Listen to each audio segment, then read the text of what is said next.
Grâce à Internet, on est capable de découvrir et de se rappeler de trucs qui étaient condamnés à tomber dans l'oubli.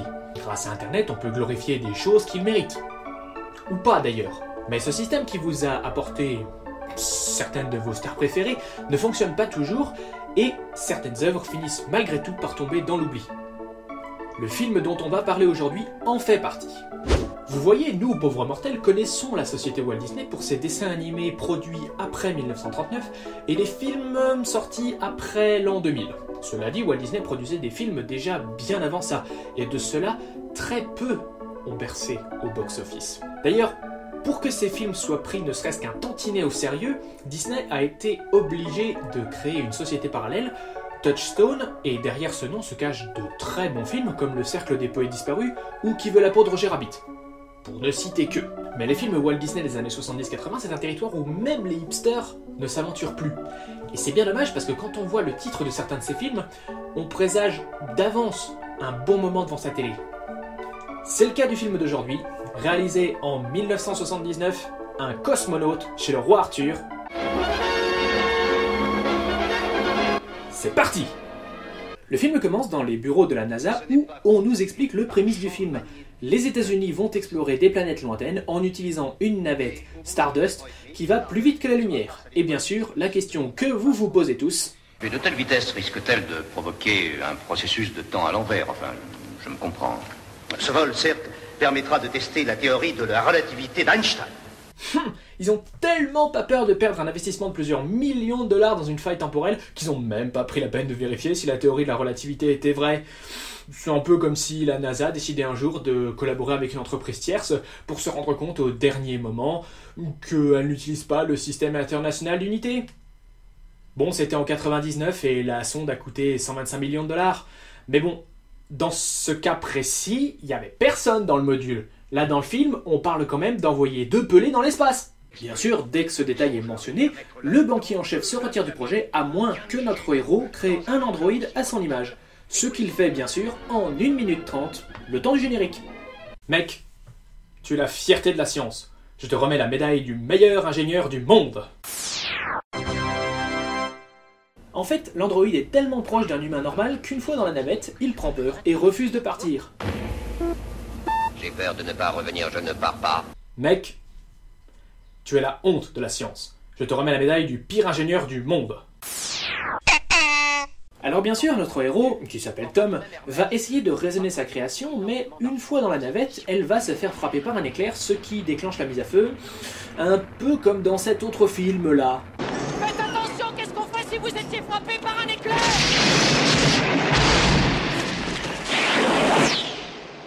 Soit dit en passant, j'espère que vous l'avez pas vu récemment parce que vous savez quoi, vous le saurez en temps et en heure. Donc la sonde est partie dans l'espace et bien entendu, elle se met à voyager dans le temps parce que Einstein, mine de rien, était un peu plus intelligent qu'une patate cuite. Par contre, la bande de nouilles à la NASA, je sais pas si on peut en dire autant.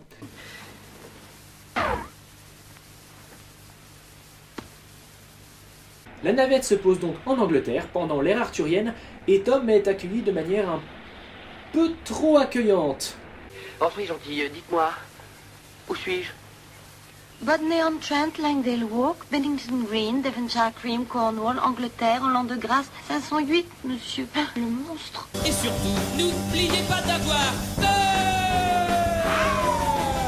Donc, il commence à sympathiser lorsque Tom se fait capturer par Mordred, le fils du roi Arthur, qui, lui non plus, n'est absolument pas effrayé par un être sans visage venu du ciel. Mais c'est cool parce que ça a pas l'air de déphaser Tom non plus, qui, s'il avait révisé un peu ses cours d'histoire du collège, saurait qu'à cette époque on jetait souvent des choses pas conformes au bûcher. Et rassurez-vous, c'est le seul endroit où il termine. Mais pas avant de rencontrer le roi Arthur, qui, une fois de plus, n'est pas du tout terrifié. Alors bien sûr, le bûcher c'est une partie de plaisir quand on porte une combinaison qui résiste à la chaleur. Ce qui, curieusement, n'arrive pas à convaincre Arthur de la bonté d'âme du cosmonaute, qui le force dans un duel, contre Mordred. Du coup, Tom a besoin d'une épée. Et devinez laquelle il prend. Je suis sûr que vous êtes capable de deviner. C'est celle du roi Arthur?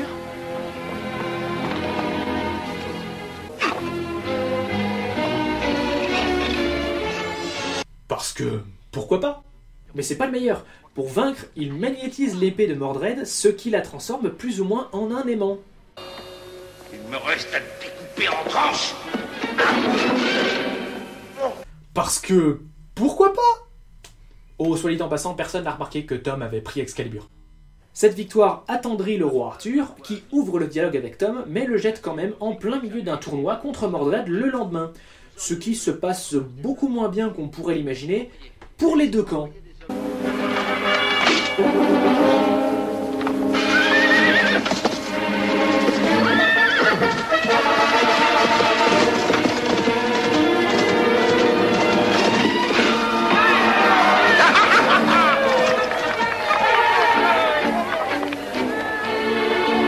J'ai déjà vu pareil phénomène avec des poulets, Majesté.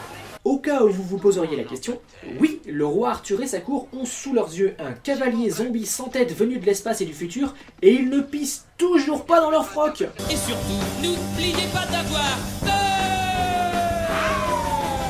Ok, c'est le robot, mais ça ils sont pas censés le savoir. D'ailleurs, ils sont même pas censés savoir ce qu'est un robot.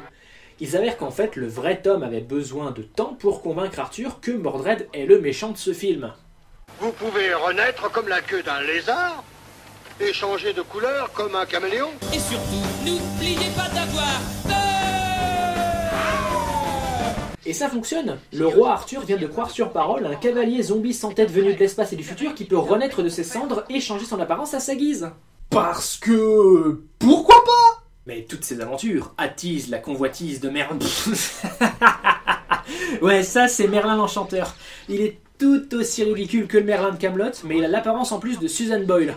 Il observe tous les faits et gestes de Tom, y compris lorsqu'il dévoile une nouvelle arme à Arthur, un méga laser tiré tout droit de Star Wars. Regardez la charrette qui est là. Qu'a-t-elle de si intéressant?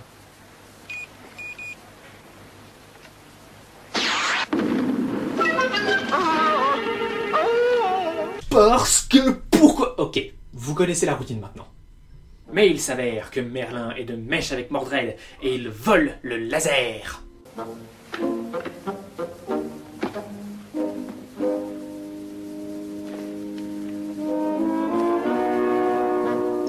Reconnaissons qu'il est futé, l'Américain. Astucieux d'avoir pensé à le cacher à cet endroit. Mec, t'as failli te faire avoir par un oreiller. Si t'es nul, on l'admet et la vie continue. Mais c'est sans compter les connaissances scientifiques de Tom qui déjoue le laser avec une armure en or. Feu à volonté, Mordred!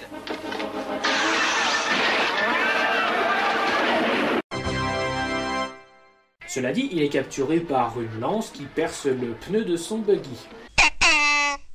Pendant ce temps, Mordred a lancé son assaut final sur le château, mais bien sûr, Tom déjoue leur plan à l'aide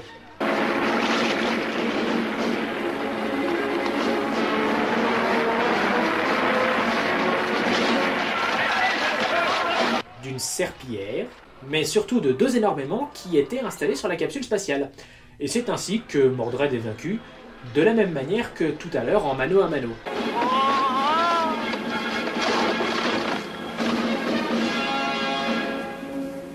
Et c'est comme ça que le film se résout, mais ce n'est pas comme ça qu'il se termine. Et avant de savoir comment il se termine, il faut parler de Retour vers le futur. Alors avant toute chose, la comparaison entre les deux films n'est pas tout à fait juste, parce que à l'époque où Un cosmonaute chez le roi Arthur est sorti, Retour vers le futur n'était même pas encore une idée. Cela dit, la comparaison entre les deux films est opportune parce que, soyons francs, vous avez tous vu Retour vers le futur et vous connaissez tous sa morale, à savoir...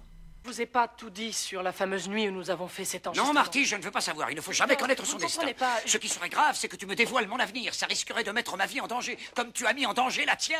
Cette rencontre créerait un paradoxe temporel dont l'issue engendrerait une réaction en chaîne qui pourrait déchirer le tissu même du continuum espace-temps, provoquant la destruction totale de l'univers. Hypothèse la plus pessimiste, je te l'accorde. Le cataclysme pourrait être plus localisé et affecter uniquement notre galaxie. Chaque petit changement, que ce soit la simple connaissance d'un événement futur, peut le modifier de façon drastique. Ce mémo, cependant, n'a pas été donné à Tom. En 1492, un homme, un dénommé Christophe Colomb, n'est-ce pas, va un jour découvrir l'Amérique. Non mais écoutez-moi, Majesté, je dois vous annoncer les croisades qui sont toutes proches et vous mettre en garde car Mordred essaie de vous détrôner, oui oui. On ne peut pas trouver mieux pour combler un photographe. Ce sont bien les frères Wright qui ont découvert la radio. Allez, gardez ça, ça vous sera utile. Une petite entorse à l'histoire et je vous aide à demeurer roi. Respect, champion, champignon. Ce qui nous amène à la fin du film. Tom dit adieu à sa bien-aimée parce qu'il a peur qu'elle vieillisse lorsqu'ils retourneront vers le futur. Un raisonnement plutôt stupide parce que 1. Tom n'a pas rajeuni pendant son voyage dans le passé, et 2. Il n'a pas peur de vieillir lorsqu'il retournera vers le futur. Mais qu'importe, lui et le robot partent sans la donzelle.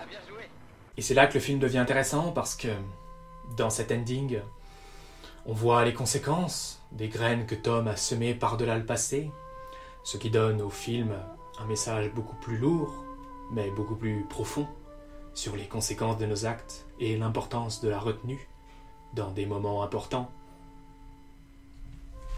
Ou pas! Non, une fois qu'il réalise que son raisonnement est complètement con, il décide de repartir vers le passé pour chercher la blonde, et avant qu'il n'entre dans l'atmosphère, The End. Et nos protagonistes s'en tirent alors qu'ils ont probablement détruit l'époque que nous connaissons. Mon verdict pour ce film...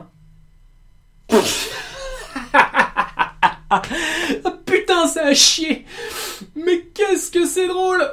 L'histoire n'a aucun sens, elle est remplie de trous, certains personnages, même principaux, sont des outils, et les autres sont des crétins.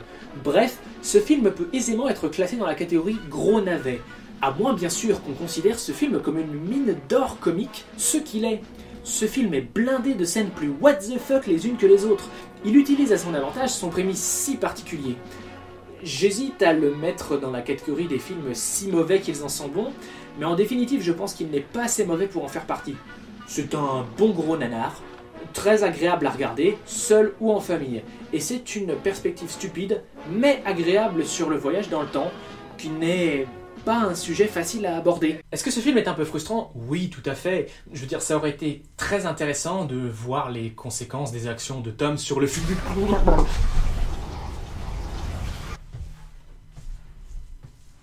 Aujourd'hui, mesdames et messieurs, on va parler d'un film, Le Retour de Jafar.